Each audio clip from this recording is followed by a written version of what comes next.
ನಮಸ್ಕಾರ ವೀಕ್ಷಕರೇ, ಕನ್ನಡ ನಾಡು ವಾಹಿನಿಗೆ ಸ್ವಾಗತ. ರಾಜ್ಯದಲ್ಲಿ ಪ್ರತಿನಿತ್ಯ ನಡೆಯುವ ಎಲ್ಲ ಆಗು ಹೋಗುಗಳನ್ನ ತಿಳಿಯಲು ವೀಕ್ಷಿಸಿ ಕನ್ನಡ ನಾಡು ಯೂಟ್ಯೂಬ್ ಚಾನಲ್. ಸಬ್ಸ್ಕ್ರೈಬ್ ಮಾಡುವುದನ್ನ ಮಾತ್ರ ಮರೆಯಬೇಡಿ ಸ್ನೇಹಿತರೆ.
ಬರುವವರೆಗೂ ತಾಸುಗಟ್ಟಲೆ ಕಾದು ಕುಳಿತುಕೊಂಡು ಅದರಲ್ಲೇ ಪ್ರಯಾಣ ಮಾಡುತ್ತಿದ್ದಾರೆ ಹೊರತು ಖಾಸಗಿ ವಾಹನಗಳಲ್ಲಿ ಪ್ರಯಾಣ ಮಾಡಲು ಮುಂದಾಗ್ತಿಲ್ಲ.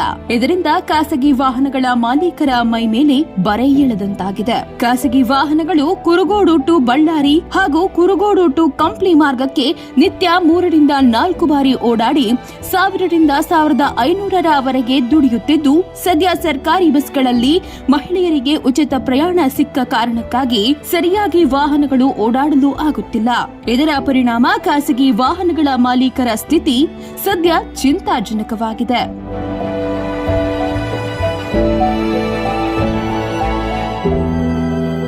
ಇದರಿಂದ ಖಾಸಗಿ ವಾಹನಗಳ ಮಾಲೀಕರು ಸರ್ಕಾರ ಯಾವುದೇ ಯೋಜನೆ ಜಾರಿಗೆ ಮಾಡಲಿ, ಆದರೆ ಉಚಿತ ಬಸ್ ಪ್ರಯಾಣ ಮಹಿಳೆಯರಿಗೆ ನೀಡಬಾರದಿತ್ತು ಎಂದು ಸರ್ಕಾರದ ವಿರುದ್ಧ ಕಿಡಿಕಾರುತ್ತಿದ್ದಾರೆ. ಈ ಬಗ್ಗೆ ಕನ್ನಡ ನಾಡು ವಾಹಿನಿಯೊಂದಿಗೆ ಮಾತನಾಡಿದ ಖಾಸಗಿ ಬಸ್ ಚಾಲಕರು ಹಾಗೂ ಇತರೆ ಪ್ಯಾಸೆಂಜರ್ ಆಟೋಗಳ ಚಾಲಕರು ಏನ್ ಹೇಳಿದ್ದಾರೆ ನೋಡಿ.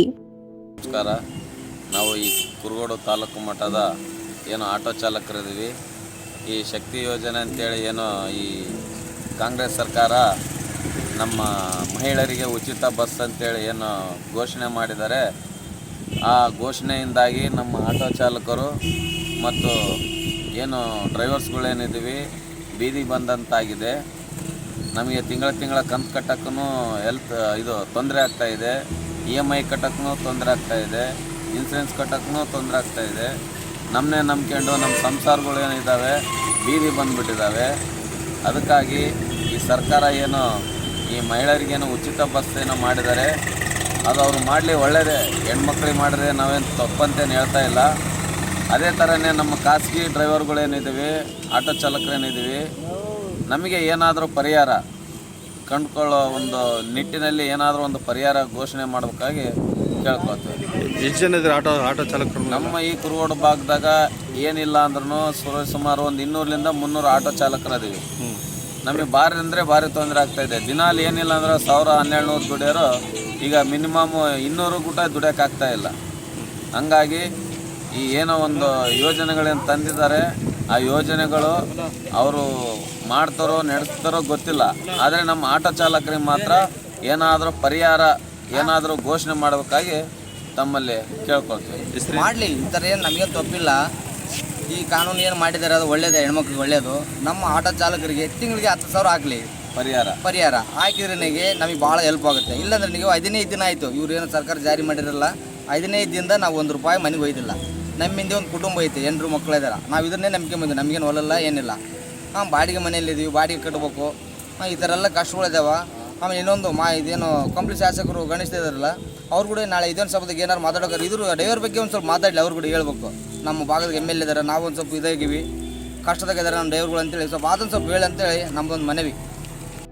ಬಳ್ಳಾರಿ ಟು ಕಂಪ್ಲಿ ಬಳ್ಳಾರಿ ಬಸ್ಸು ದಿನಾಲು ಓಡಾಡುವ ಖಾಸಗಿ ಬಸ್ಸಿನ ಪ್ರಯಾಣದಲ್ಲಿ ಶಕ್ತಿ ಯೋಜನೆಯಿಂದ ನಮಗೆ ಭಾಳ ತೊಂದರೆ ಆಗಿದೆ. ಈ ಶಕ್ತಿ ಯೋಜನೆ ಬಂದರಿಂದ ಹೆಣ್ಣುಮಕ್ಕಳು ಆಧಾರ್ ಕಾರ್ಡ್ ಮಾಡಿದ್ದರಿಂದ ಹೆಣ್ಣುಮಕ್ಕಳು ಎಲ್ಲರೂ ಯಾರೂ ಬರ್ತಾ ಇಲ್ಲ. ನಮ್ಮ ಮೊದಲು ಇದ್ದಂಥ ಕಲೆಕ್ಷನ್ ಇವಾಗಿಲ್ಲ. ಡೀಸೆಲ್ಗೆ ಆಗೋದಿಲ್ಲ, ಇನ್ಶೂರೆನ್ಸ್ ಕಟ್ಟೋದು ಹೆಂಗೆ, ಟ್ಯಾಕ್ಸ್ ಕಟ್ಟೋದು ಹೆಂಗೆ, ಪ್ರತಿಯೊಬ್ಬರು ಗೌರ್ಮೆಂಟ್ ಬಸ್ಸನ್ನು ಅವಲಂಬನೆ ಆಗಿದ್ದಾರೆ. ನಮ್ಮ ವರ್ಕರ್ಸಿಗೆ ಭಾಳ ಕಷ್ಟ ಆಗಿದೆ. ಖಾಸಗಿ ಬಸ್ನವರಿಗೆ, ಆಟೋದವರಿಗೆ ಭಾಳ ತೊಂದರೆ ಆಗಿದೆ ಸರ್. ಈ ಥರ ಮಾಡೋದ್ರಿಂದ ಎಲ್ಲರಿಗೂ ಖಾಸಗಿ ಬಸ್ನವರಿಗೆ ಅನಾನುಕೂಲ ಆಗಿದೆ, ಅನುಕೂಲವಾಗಿಲ್ಲ. ಶಕ್ತಿ ಯೋಜನೆಯನ್ನು ಜಾರಿ ಮಾಡೋದ್ರಿಂದ ಖಾಸಗಿ ಬಸ್ಸವರಿಗೆ ತೊಂದರೆ ಅನುಭವಿಸ್ತಾರೆ, ಬೀದಿ ಪಾಲಾಗಿದ್ದಾರೆ ವರ್ಕರ್ಸು, ಕಾರ್ಮಿಕರು. ಈ ಥರ ಪರಿಸ್ಥಿತಿ ಬಂದರೆ ನಾವು ಯಾವ ಥರ ಟ್ಯಾಕ್ಸ್ ಕಟ್ಬೇಕು, ಅವ್ರಿಗೆ ಕಾರ್ಮಿಕರಿಗೆ ಸಂಬಳ ಯಾವ ಥರ ಕೊಡಬೇಕು, ನಾವು ಈ ಥರ ನಮ್ಮ ಬೀದಿ ಪಾಲಾಗಿದೆ. ನಮ್ಮ 8 ಮಕ್ಕಳು ಜೀವನ ಹೆಂಗೆ ಸರ್, ಕುಟುಂಬ ಹೆಂಗೆ ಬದುಕಬೇಕು ನಾವು ಕಾರ್ಮಿಕರು. ಖಾಸಗಿ ಬಸ್ಸಿನಿಂದ ನಮಗೆ ಭಾಳ ತೊಂದರೆ ಇದೆ. ಸರ್ಕಾರದಿಂದ ನಮ್ಗೆ ಯಾವುದರಂತೂ ಅನುಕೂಲ ಮಾಡಿಕೊಟ್ರೆ ಒಳ್ಳೆಯದು. ಕಾರ್ಮಿಕರಿಗೂ ನೆಮ್ಮದಿಯಾಗಿ ಬದುಕ್ತಾರೆ. ಶಕ್ತಿ ಯೋಜನೆಯನ್ನು ಅದು ಜಾರಿ ಮಾಡೋದ್ರಿಂದ ಪೂರಾ ನಮಗೆ ಮಕ್ಕಳನ್ನು ಓದಿಸಲಿಕ್ಕೆ ಮತ್ತು ಶಿಕ್ಷಣಕ್ಕೆ, ಎಜುಕೇಷನ್ಗೆ ಆರ್ಥಿಕ ಪರಿಸ್ಥಿತಿ ಗಂಭೀರವಾಗಿದೆ. ಮೊದಲು ಕಲೆಕ್ಷನ್ ಎಷ್ಟಾಗ್ತದೆ, ಈಗ ಎಷ್ಟಾಗ್ತದೆ? ಮೊದಲು ಕಲೆಕ್ಷನ್ನು ಹಾಗೆ ಒಬ್ಬೊಬ್ಬರಿಗೆ ಓನರಿಗೆ ಕೊಟ್ಟು 1200-1300 ಉಳಿದಿದ್ದು. ಇವಾಗ ಡೀಸೆಲಿಗೆ ಉಳಿದಿಲ್ಲ, ಎದುರಾಗಿದೆ. ಡೀಸೆಲಿಗೆ ಆಗೋದಿಲ್ಲ. ದಿನ ಓಡಾಡಿಸುವ ಬಸ್ 2 ಟ್ರಿಪ್ ಆಗೋದು, 1 ಟ್ರಿಪ್ ಆಗ್ತದೆ. ಟ್ರಿಪ್ಪುಗಳಾಗ್ತಾ ಇಲ್ಲ. ಬಸ್ಸಿನ ಒಂದು ಸೌಲಭ್ಯದಿಂದ ಎಲ್ಲರಿಗೂ ಅನುಕೂಲ ಇತ್ತು. ಶಕ್ತಿ ಯೋಜನೆ ಬಂದಲ್ಲಿ ಈಗ ಒಂದೇ ಟ್ರಿಪ್ ಒಂದೇ ಟ್ರಿಪ್ ಹೋಗ್ತದೆ ಸರಿಯಾಗಿ. ಮೊದಲು ಎಷ್ಟು 4 ಟ್ರಿಪ್ ಮಾಡ್ತಿದ್ರೆ? 2 ಟ್ರಿಪ್ ಆಗ್ತದೆ. ಮೊದಲು 2 ಟ್ರಿಪ್ ಆಗ್ತೀವಿ, 1 ಟ್ರಿಪ್ ಆಗೋದಿಲ್ಲ. ಒಂದು ಸಿಂಗಲ್ ಸಂಬಳ ಹೆಂಗೆ ಕೊಡ್ಬೇಕು ಕಾರ್ಮಿಕರಿಗೆ? ಫ್ರೀ ಬಸ್ ಇದೆಲ್ಲ ಎದಕ್ಕೆ ಹೋಗಲ್ಲ? ಅಷ್ಟು ಉಸಿರುಗಟ್ಲಾರ್ದಂಗೆ ಮಂದಿ ಇದಾದ್ರು ಹೋದ್ರೆ ಹೆಂಗಣ್ಣ? ಬಿಟ್ಟು ಟೈಮ್ ಸರಿ ಬಸ್ ಇಲ್ಲ, ಏನಿಲ್ಲ, ಏನ್ ಹೇಳ್ಬೇಕಣ್ಣ? ಫ್ರೀ ಬಸ್ ಪ್ರಯಾಣದಿಂದ ಮಹಿಳೆಯರಿಗೆ ಅನುಕೂಲವಾಗುತ್ತಿರುವುದೇನೋ ಸರಿ, ಆದರೆ ಇದರಿಂದ ಜೀವನೋಪಾಯ ಕಳೆದುಕೊಳ್ಳುತ್ತಿರುವ ಸಾಕಷ್ಟು ಜನರಿಗೆ ಸರ್ಕಾರ ಏನಾದರೂ ದಾರಿ ತೋರಿಸುವುದೋ ಅಥವಾ ಪರಿಹಾರ ತೋರಿಸಬೇಕಿದೆ ಎಂದು ಕನ್ನಡ ನಾಡು ವಾಹಿನಿಯ ಕಳಕಳಿಯಾಗಿದೆ. ಪಂಪಾಪತಿ ಗೌಡ, ಬಾದನಹಟ್ಟಿ, ಕನ್ನಡ ನಾಡು, ಕುರುಗೋಡು.